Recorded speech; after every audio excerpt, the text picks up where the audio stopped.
So welcome to a very special community conversation with Capital Music Professor Tony Zilincik. And Tony is a professor, an associate professor of music, and his focus and his specialty is, see if you can guess what instrument. You look behind him, it's the tuba. He is a professional tuba guy, and he trains people to be tuba players, both to be tuba performance majors, but also to be band directors and to teach music. And so Tony is not only a professor at Capital here in our community, but he also lives in our community. He lives in Bexley, and he has two kids, one who's a Bexley graduate and one who's a Bexley freshman at Bexley High School. So Tony is volunteered to spend an hour with us, and I think we're really lucky for it. So Tony, welcome to this community conversation. My pleasure. Can everybody hear me okay? All right. I'm really happy to be here. When Mr. Shapiro reached out about this, and I thought, what a great thing. I mean, we've all been kind of stuck in, I'm stuck in we call it a studio, but of course the real truth is that it's just my basement. But it's, we're all stuck in our little places, and it's still nice that we can reach out to each other and be able to learn some things. So that's right. As Mr. Shapiro said, I am a music professor at Capital. I've been there for 21 years now. I can't believe it. But my main focus of teaching is the tuba and also music composition. So I write music, but about the interesting thing about being a musician is that we are touched by all forms of music, and so I do a lot of concert band playing, a lot of orchestra playing. I have a New Orleans style funk band that I play my sousaphone in. That's that by that horn, by the way, is 1925 York sousaphone. It's a beautiful instrument. I get to do lots of interesting things, but I'm always looking for the next thing. Being a tuba player can be a little bit constricting because there are certain things that the tuba is not asked to do. So I come up with my own ideas, but then I'm also looking for other things that are similar that I can use my tuba playing and learn new things. So learning about the didgeridoo was a natural thing because, and we'll talk about the history of the instrument, but the didgeridoo is played exactly the same way as the brass instruments are, with slight alteration. And so, that's interesting. I'm going to try that out. But I actually got into didgeridoo playing before I even touched a didgeridoo, because the interesting thing that you're going to find out as we talk is that the techniques that we use to play the didgeridoo are the same as the techniques that are used by the throat singers of tuba, which many of you have probably never heard of, but it's exactly the same thing, and exactly the same thing as some of the extended techniques that I'll use on the tuba, and I'll show you those, all relate back to the didgeridoo. And one day, probably 20 years ago, one of my friends said, "Hey, you ever played the didgeridoo?" And I'm like, "No, I haven't. I mean, I knew what it was." And then so I got a hold of one and started playing it, and I fell in love. And so when you fall in love with anything, you start to research it. That's what part of our job as lifelong students is we research. If you find something that you really like, the nice thing for all of you is that you get on Google and type it in, and you can find out where to jump off and do your research. So that's probably the most important thing I can give you today, is that if you come across something that you really like maybe you'll end up enjoying the didgeridoo, you can go type it in and find out about it. So we're going to talk about that a lot. But I'm going to start off. The didgeridoo is an instrument, and I'll show you one so you can see it. I own several. I can actually buy like 40 didgeridoos for the price of one tuba because they're not very expensive. This is a hardwood didgeridoo. It's a commercial instrument. You can see that it's painted, decorated in traditional Northern Australian style, and I'll talk to you a little bit about that. Basically, it's just a big old hollow piece of wood, right? And I'll play it for you in a minute because don't want to give away all the goodies right away.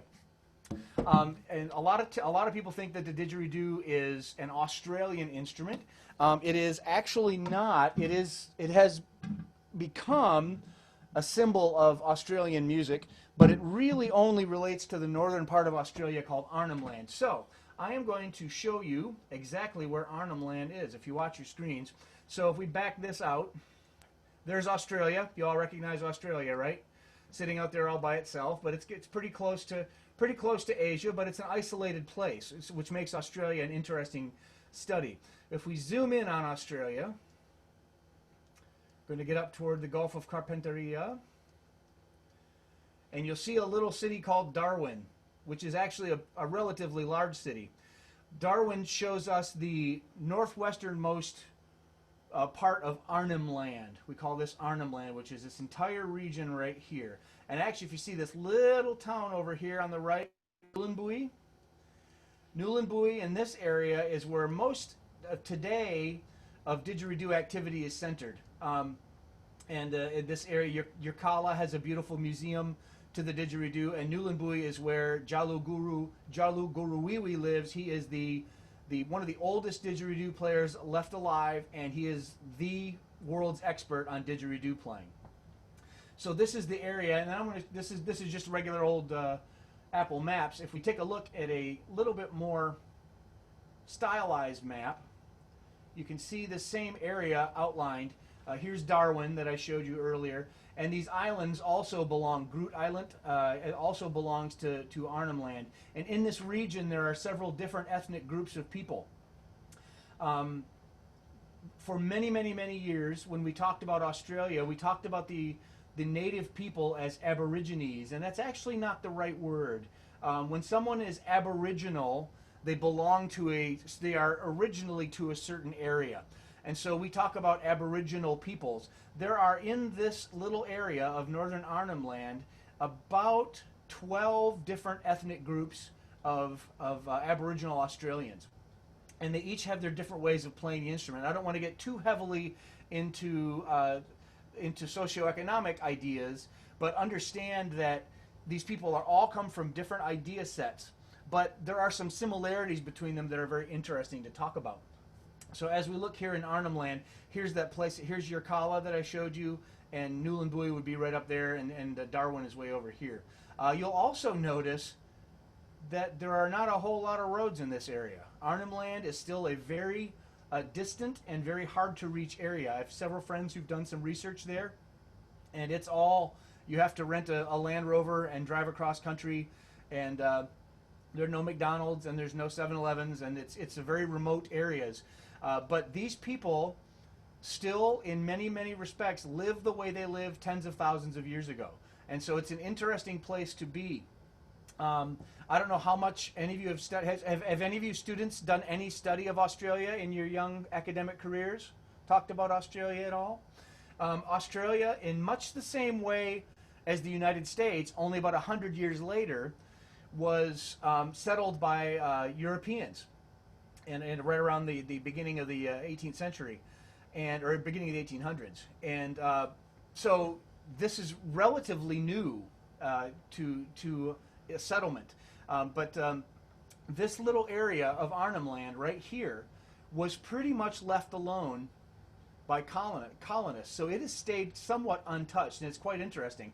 A lot of study has been done. A lot of people went there, and actually later in the history of Australia, the government, which had basically said, you know, you should live here, went back to the people of Arnhem Land and said, we're going to let you go back to your original way of living, which is off the land. If you notice, Arnhem Land is completely surrounded by water. So there's and these cities that are on the outskirts are where most of the cultural activity takes place. These people are fishers, they're hunters, and very tied to the land, which is interesting to note because the didgeridoo is tied to the land. So I want to talk a little bit about the instrument now. And as we're going here, just go ahead and shout at me if you want. Mr. Shapiro can yell and stop me if you have a question. We're going to keep this very informal though. So if you have a question, throw it out there. All right, so that's Arnhem Land. I want to talk to you actually about the instrument now. So, as I said, this is the didgeridoo. Didgeridoo, however, is a European word. How many of you know the word onomatopoeia? Onomatopoeia is a word that sounds like what it is, right? Like sizzle, right, is an onomatopoeia word. It's the sound that something makes when it's sizzling in a pan. Didgeridoo is the sound. All right, Peyton, that's fantastic. Nice background. Background award. The didgeridoo is the word that the colonists came up with when they heard it the first time, because that's what they thought the instrument sounded like, didgeridoo. This instrument by all the different ethnic groups has a different name. The people that I talk about are the Yolnu people, and the Yolnu people are in that area of Nulandbui, and they call it the Yidaki. And that's actually the name. If you're in Nulandbui or any of those areas, this is called a Yidaki, not a Didgeridoo. Didgeridoo is not an Australian word. That's a European word that is meant to implicate how this sounds. So the Yidaki is, by record, in some records have, some researchers have shown that the Yidaki could be as old as 10,000 years, which makes it by far the oldest wind instrument on the planet.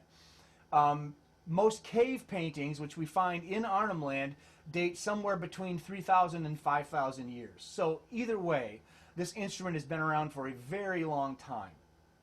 The way the Yidaki is, well, the stories, let's talk about the creation of the Yidaki. Yidaki was the name of a warrior, a Yolnu warrior. And he was walking through the land, and it was getting to be nighttime, and he wanted to build a fire. And so he bent down to pick up a piece of wood, and I'm going to pick up a better piece of wood than this one. He bent down to pick up a piece of wood to build a fire, and he looked inside the wood, and he saw a family of termites living inside the wood. And so he said, well, I can't build a fire with that family of termites in there. I have to get them out of there. I have to let them survive, because Yidaki, the warrior, wanted everything in the earth to survive. And so he put the piece of wood up to his mouth, and he blew through it.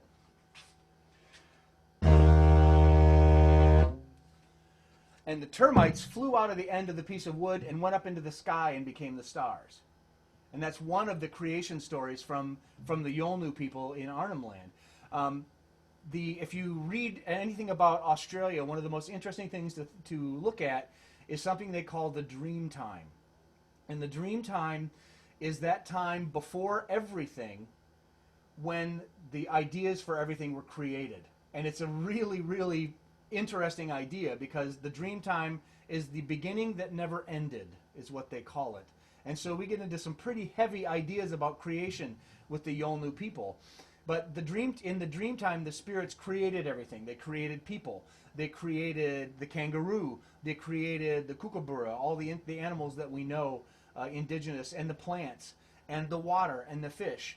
And all these things were created, but the dream time also created a set of laws that the people who are still following the traditional ways still follow those laws. These people, and these laws come from the beginning of time in their tradition, and it's really interesting to read how these work.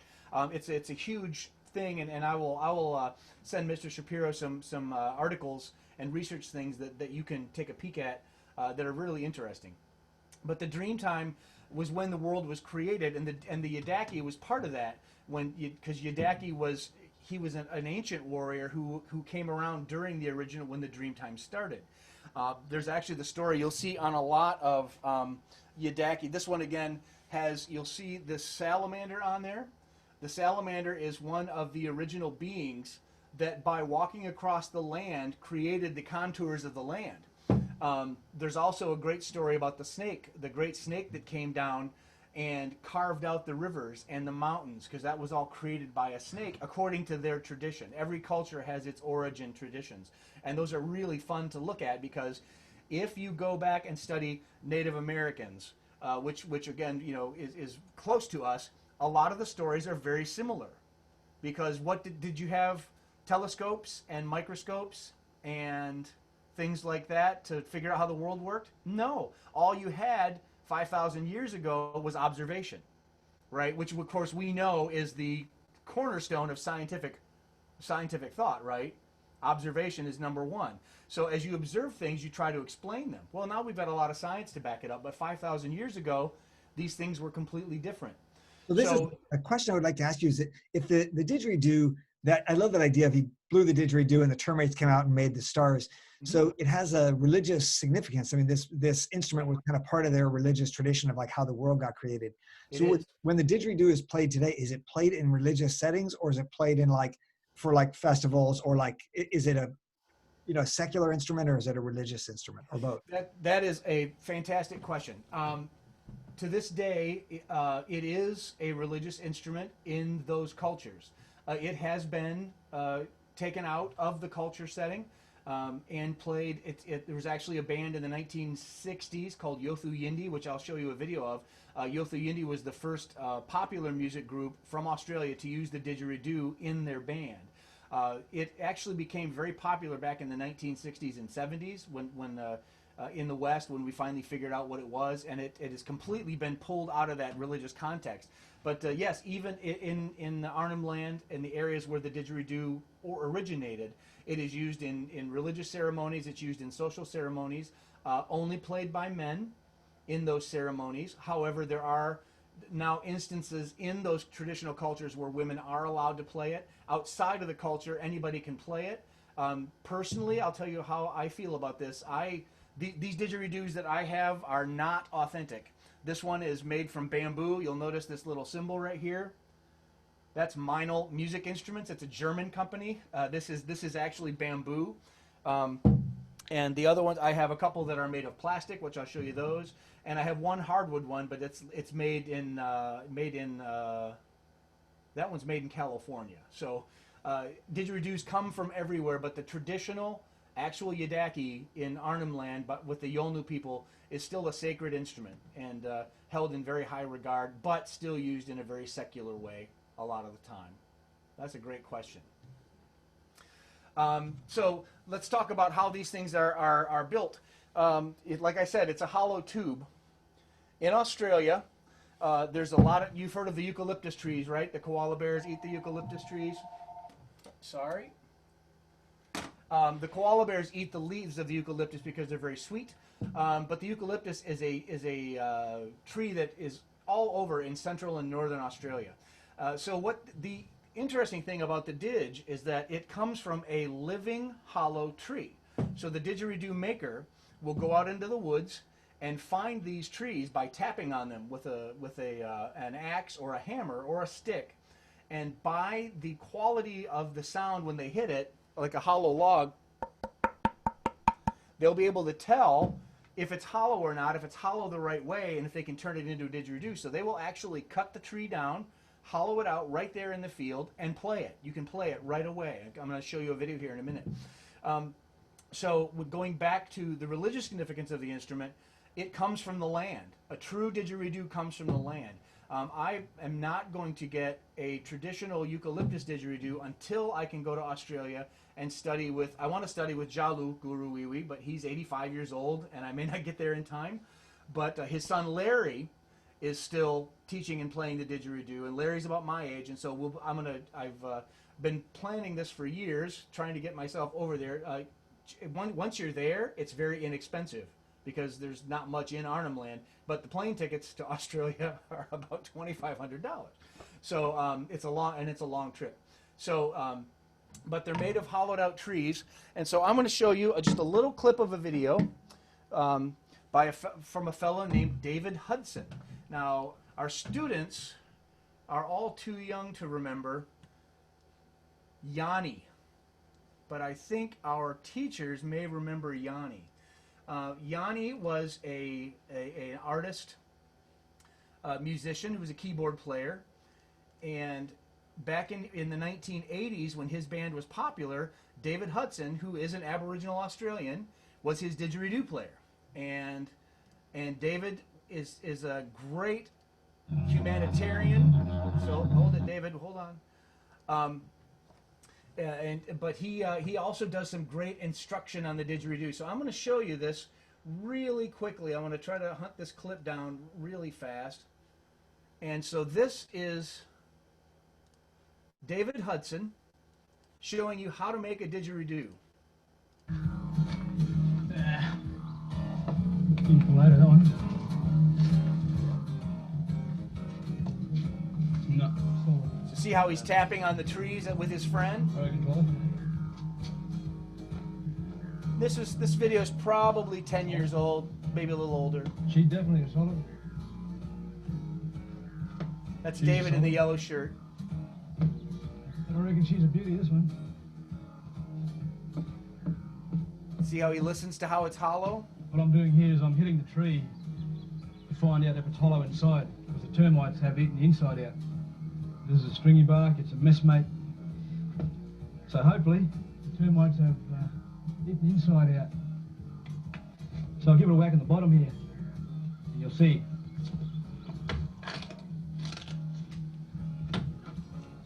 See? Okay. Well, she's definitely hollow. Termites have eaten all the way through. So I just gave one chop to see if it was hollow. What I'm going to do now is push the tree over, strip all the bark back off it, and the longer it is, the deeper the sound is, and the shorter it is, the higher the pitch. Later on I'll show you how to cut back the didgeridoo to your specific key that you want it in. If you want it in an F, then most likely it's going to be this height. C, say here. F and the G is going to be this height. So we'll push it over.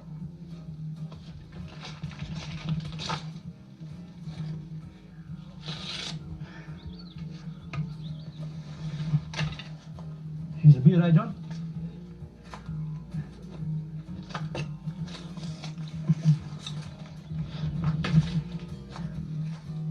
That's a beauty. I reckon. Come with this one.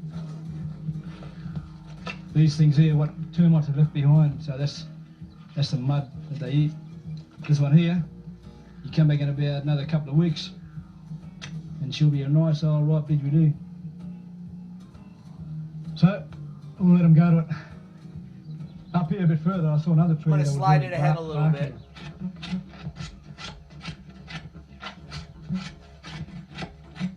The next thing he has to do is he has to shave all of the bark off of the didgeridoo before you can play it. So, and I'm gonna slide through this a little bit quicker because it's more fun to hear it played somewhat live than watching a video. And then that's the end. As you can see, as he cuts that off to try to he wants to get it to the right length, and that's what the inside of the didgeridoo looks like. Now again, the termites have eaten the inside out, and so there's a lot of gunk in there. So he's going to tap that a couple of times, and he's going to see if you can actually see through it, and he'll actually try to play it right away. It's got gunk in there.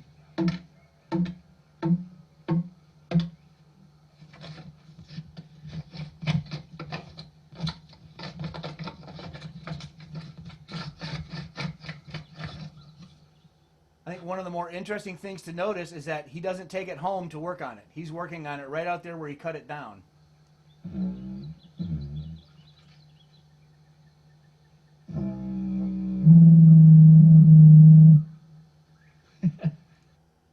And just like that, he's already playing it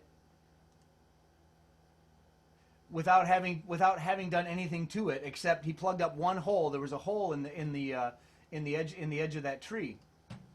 And I think that's probably one of the more interesting things is that David, being an Aboriginal Australian, is still dealing with this instrument as part of the land, not as a separate thing that he's going to throw in his truck, take it home, and get a bunch of metal tools out. He does use some metal tools. He obviously used an axe, and he's going to take it home and he's going to use a hasp on it to get rid of the rest of the wood. But he is going to mix up some actual ochres, the actual minerals in the ground, mix them up on top of a rock with a little bit of water that he brought with him to create paint, and he's going to paint it. He does the whole thing. You can watch the whole video.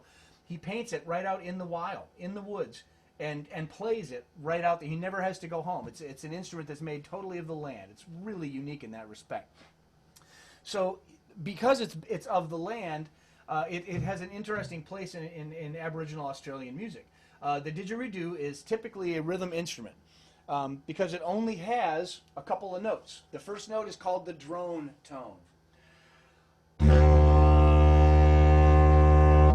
And that's all it does. If you notice, other brass instruments have valves and stuff, and the wood ones have holes. There's nothing in this. It is just a tube. All right.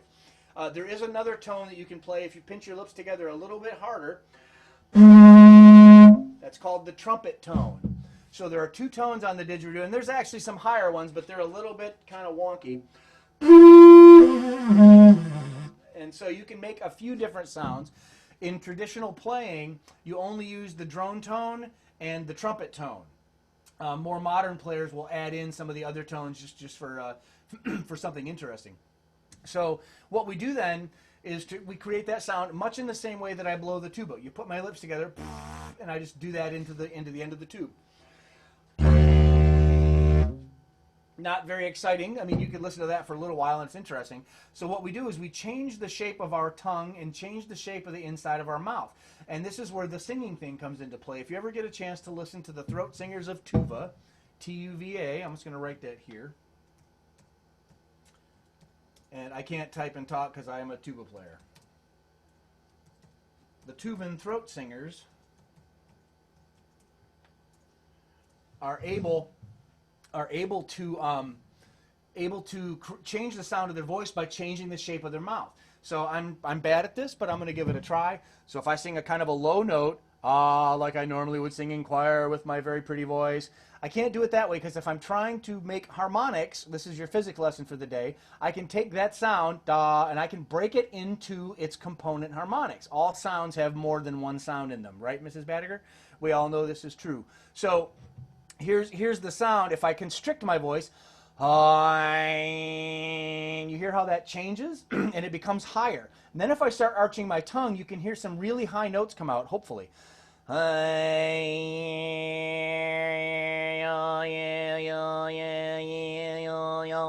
I'm still singing that low note, but I'm changing the shape of my oral cavity to create other sounds. Well, when I do that into the didgeridoo,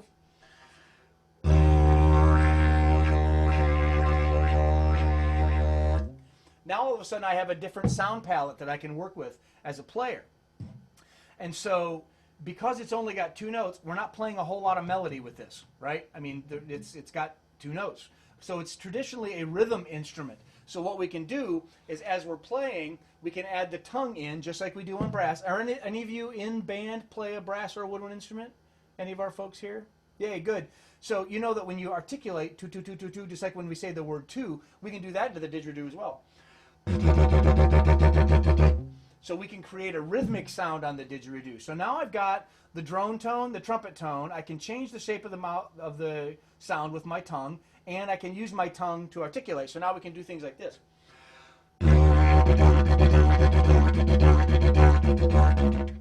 But I ran out of air. And so there's a problem. If I'm in band, I would take a breath and keep going. Well, when you're playing the didgeridoo, you can't stop. And the sound has to be continuous. So probably the most interesting aspect of the didgeridoo is that you have to perform a technique called circular breathing, which is where I can blow out while I'm inhaling through my nose. And it's probably the most difficult concept. So if you could think about, now you can all go home and try this, and you can tell your parents that we want you to try this. Do it like outdoors. Take a sip of water, hold the water in your cheeks, okay?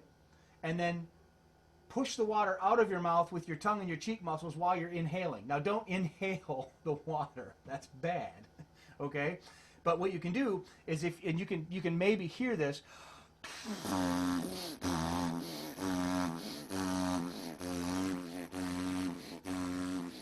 I can keep that buzzing sound going while I'm inhaling through my nose. And so what I do is I fill my cheeks with air, push the air out with my tongue and my cheek muscles while I'm inhaling through my nose. So when we put it on the instrument,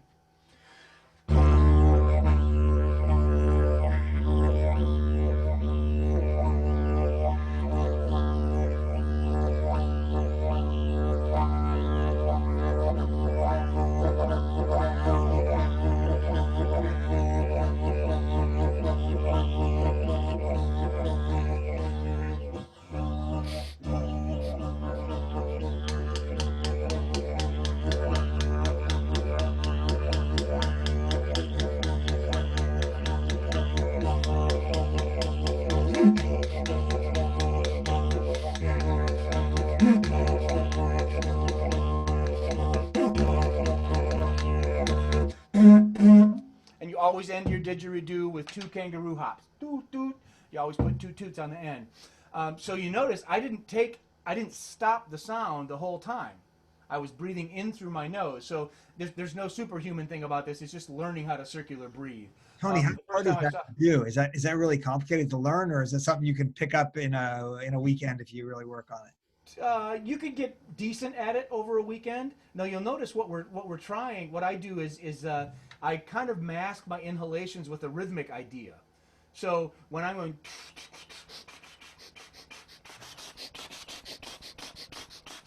I can inhale and blow, and I can mask that sound a little bit. I'm not the best circular breather, but I can get by on it. You could actually figure it out pretty quickly. We had a didgeridoo ensemble at Capitol, had 14 students on their Lowe's-built didgeridoos, and we had everybody circular breathing pretty well by the end of a couple of weeks. It was pretty neat, but the difference between this instrument and my regular instruments is that I use a lot less air on this. We're supposed to use less air, so it's a little easier to control that. But yeah, it takes a while. So what have we got now? We've got the circular breathing. I can keep the sound going. I got the drone tone. I got the trumpet tone, which you heard me use. I was changing my the shape of my mouth, and I was also using my tongue to articulate. But there's one more aspect that we can add to creating sound on the didgeridoo, which makes our everything complete. So now on this one note instrument, we have 5 things that we can do, and we're actually going to have 6 things that we can do, because while I'm buzzing, I can hum. Right? So I can sing while I'm playing. So the drone, changing the shape of my mouth, tonguing, circular breathing, of course, and then I can add in the voice. Typically, we'll want to sing a fifth above the drone.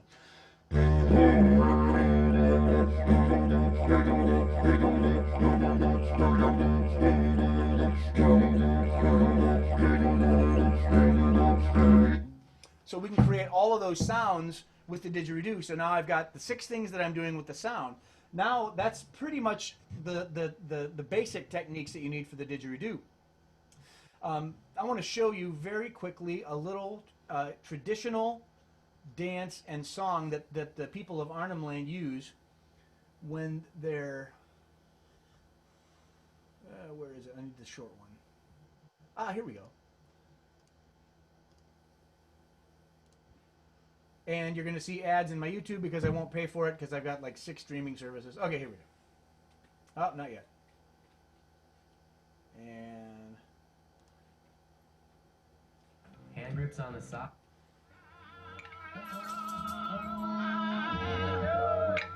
Now, you're not going to see the didgeridoo player in this for a bit, but this is some of the dancing that is accompanied by the didgeridoo. I want you to listen for the didgeridoo. And the other instrument that you're going to hear is you're going to hear this kind of clapping sound. They take 2 pieces of wood, the same type of wood that the didgeridoo is made out of, and they just clap them together like 2 drumsticks. You could do it. You could think of it in that way.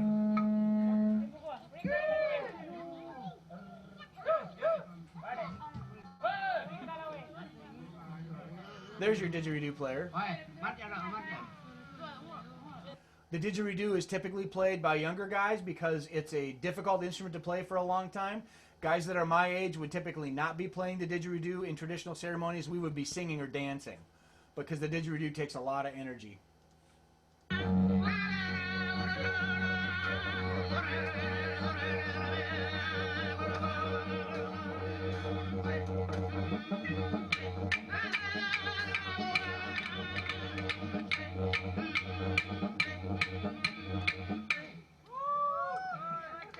Now I want to throw some questions out of there.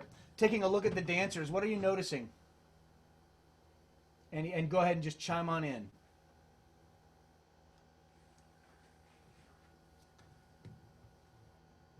They're different ages? Lots of different ages. They start learning this stuff from the time they can move. Just like all, well, most Aboriginal cultures that have a heavy music concept. I was lucky during my graduate school days to spend 3 weeks in Ghana on the west coast of Africa. And the music is completely different.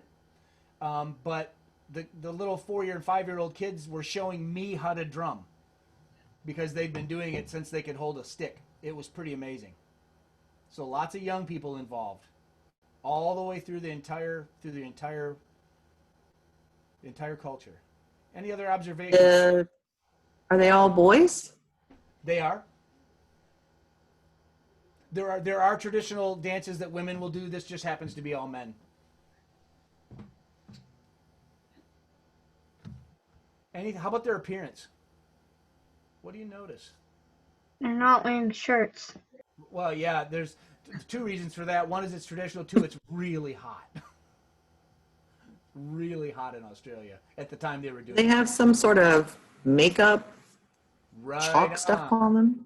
That white ochre is very, very important to their culture. It's a white stone that they crush, mix it with water, and they'll spread it over their entire body. There are some videos of men that are completely whitened because it's part of the dream time. It's part of their culture. So that white, it's not paint necessarily, but it does come from a very natural ochre that only comes from a certain place in Australia. So you have to find it. And then paint yourself, but you will see they like bright colors, but that white is very crucial to their style. You also notice that this dance looks like, and I don't know if you caught this, but when you go back up here a little bit, here they're stalking their prey, and here comes the hunt. This is hunting.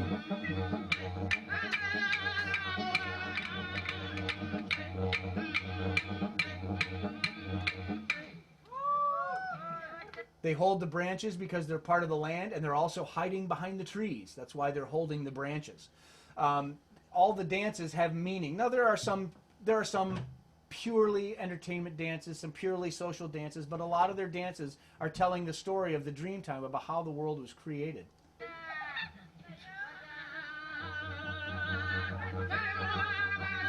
Now there you go. See, the old fellow, he's singing and playing clapsticks because it's a lot easier.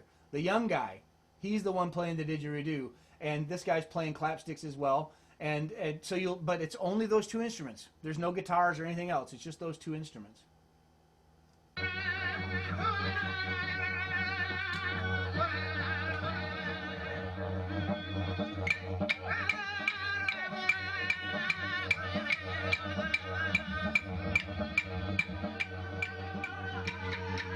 Now here we have some women dancing.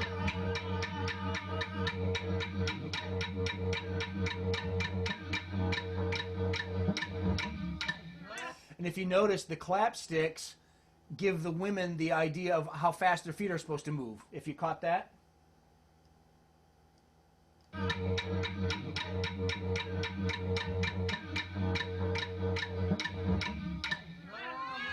You see that? Sometimes it sounds kind of random, and actually, if you listen to the way their songs sound, if we wanted to really dig into this, their songs are pentatonic in nature, 5 notes.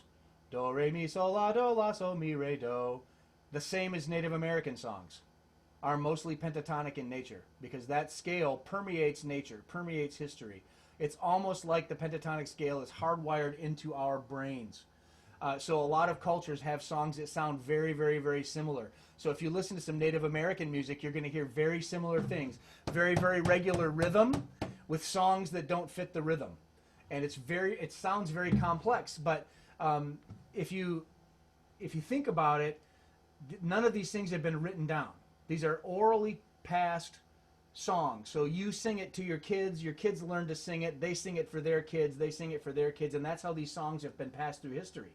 And so we have to remember that they learn these very difficult things not by reading them, but by repeating them. It's called we call it rote teaching in our society, but that's how they've learned for thousands and thousands of years. So these songs, and how many of you ever done what do they call it, the whisper chain, where I whisper something to you and then you whisper it to the person next to you, and then by the time it gets back around, it's completely changed, right? Have any of you ever done that before? Well, that's how these songs are too. When this woman sings the song to her son, he's going to hear it a different way. And when he sings it to his kid in 20 years, he's going to hear it a different way, and then his kid's going to hear it a different way. So these songs are alive because they're never the same from generation to generation. In fact, if you sing a song, those of us that are musicians know that it changes the next time you play it. So these things change throughout history. The words will stay the same, and the words will even change a little bit. But everybody knows where it came from. So it's really interesting to think about how we pass these musical traditions down. So getting back to the didge, I don't want to spend too much time talking because it's no fun to hear me talk. So we got all those sounds on the didgeridoo that we created. So because it's from the land, because when people initially started making music, this is my opinion and having done a little bit of research on this, they make music to emulate the sounds around them.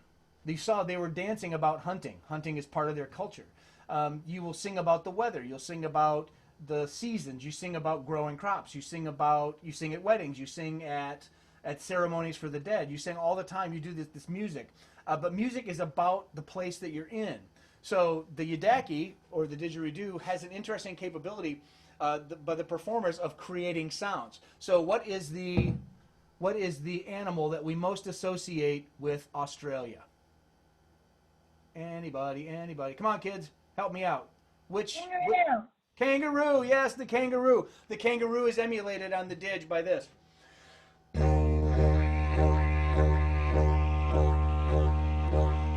That's how the kangaroo hops when you hear the didgeridoo. And then, so you imagine the mama kangaroo and her little Joey following her. Right? So that's the sound of the didgeridoo. What's the bird?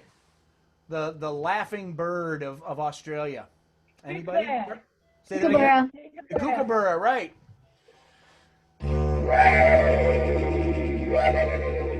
The kookaburra sits up in the trees and laughs at you.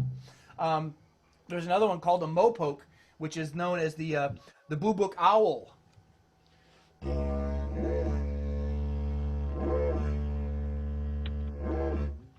So that's the owl that sits up in the tree and just stares down at you and doesn't move.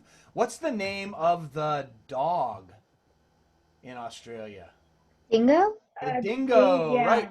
So the dingo, just like all other dogs, like Reggie right here. Say hi, Reg. Reggie's not talking. The dogs howl, right? We can all do that, right? Ow! Everybody do it. Turn your mutes off. Ow!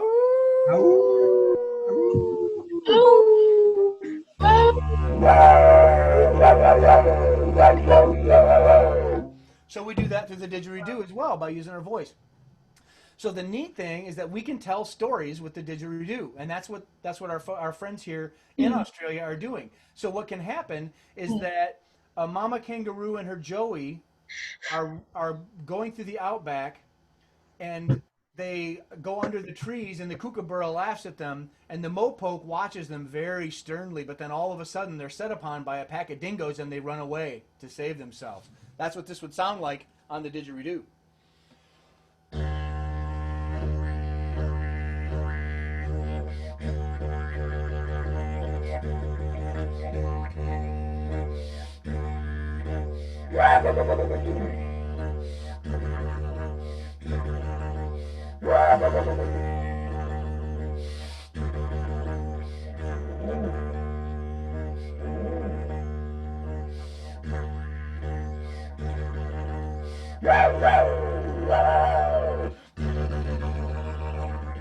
And they run away and get themselves to safety.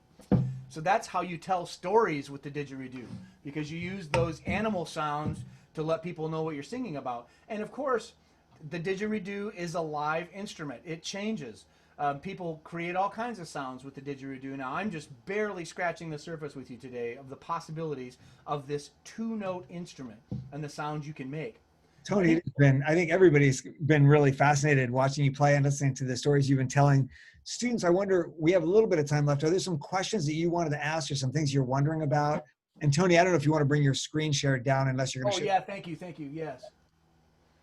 And students, if you have a question, you can either unmute yourself and ask a question, or not just students, adults too.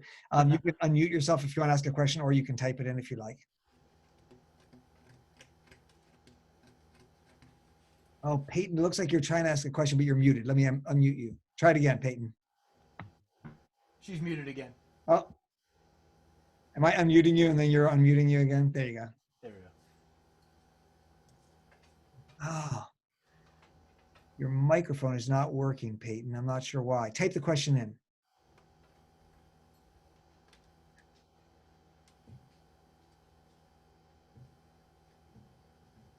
Yes.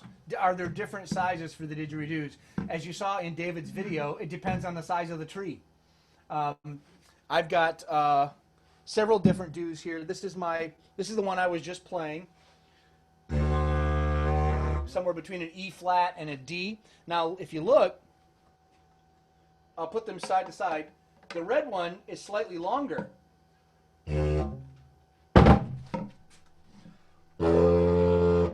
but it's higher pitched. Now, those of us that know anything about instruments know that the longer the tube, the lower the pitch. But it also depends on what the inside of the tube looks like.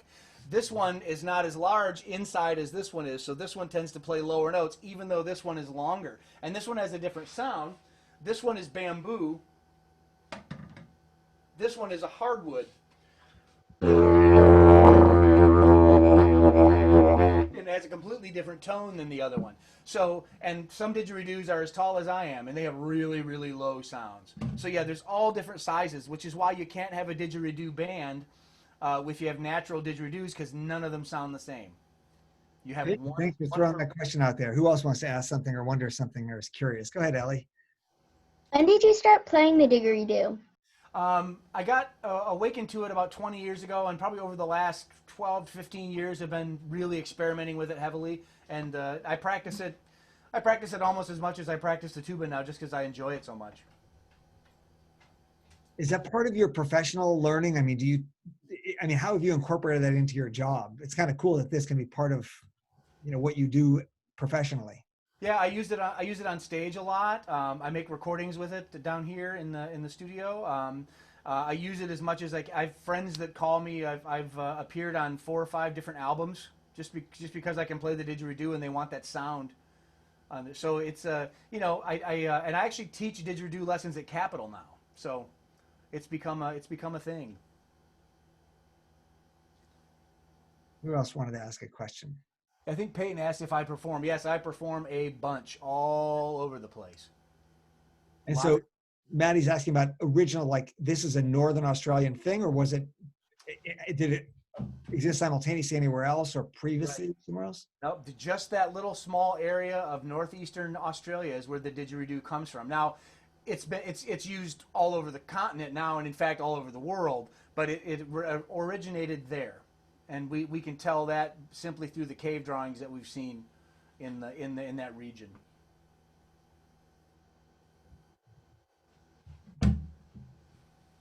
Anything else? If you all are interested in the didgeridoo, and thankfully we have a resource right here in Bexley, 2 resources. This is a piece of PVC pipe, 4 foot long. I went to Lowe's, I bought it. It's about $5. And there's nothing on this. There's nothing in it. It's just a hollow tube. Doesn't sound half bad, does it? I don't know. Mr. Shapiro, this is another one for you. And I maybe need to get him in touch with you. We actually have a resident beekeeper here in Bexley. His name is David Noble. He actually lives on the end of my street. And he supplies me with beeswax. And if you look at the end of this didgeridoo, you see that mouthpiece? That is 100% pure, unadulterated beeswax. There's nothing else in it.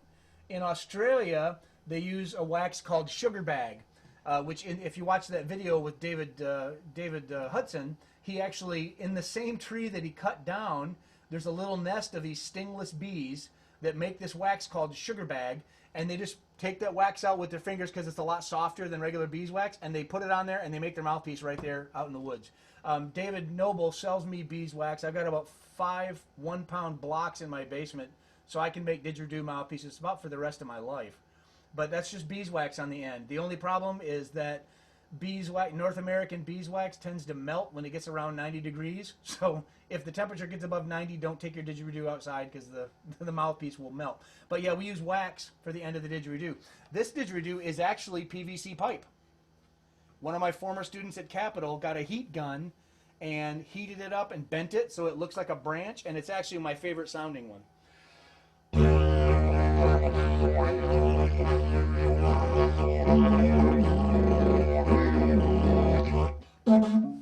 It's got a great sound, and that's a piece of plastic pipe. This didgeridoo cost him, like I said, about $6 to make. Ruth, you have a question? So do you have to switch out the mouthpieces ever? They eventually wear out. In fact, the one that I started playing first, this one, if you'll notice, see that notch that's in there? I dropped it, and so the wax broke. Yeah. But the nice thing is that I go back into my workroom and I get a piece of wax and I heat it up in the microwave and I stick it on there and it's fixed. Which is really nice because if I break a tuba mouthpiece, that's $200. So this is much better. We're almost out of time. Does anybody else have any other question you wanted to ask before we end our time with Tony?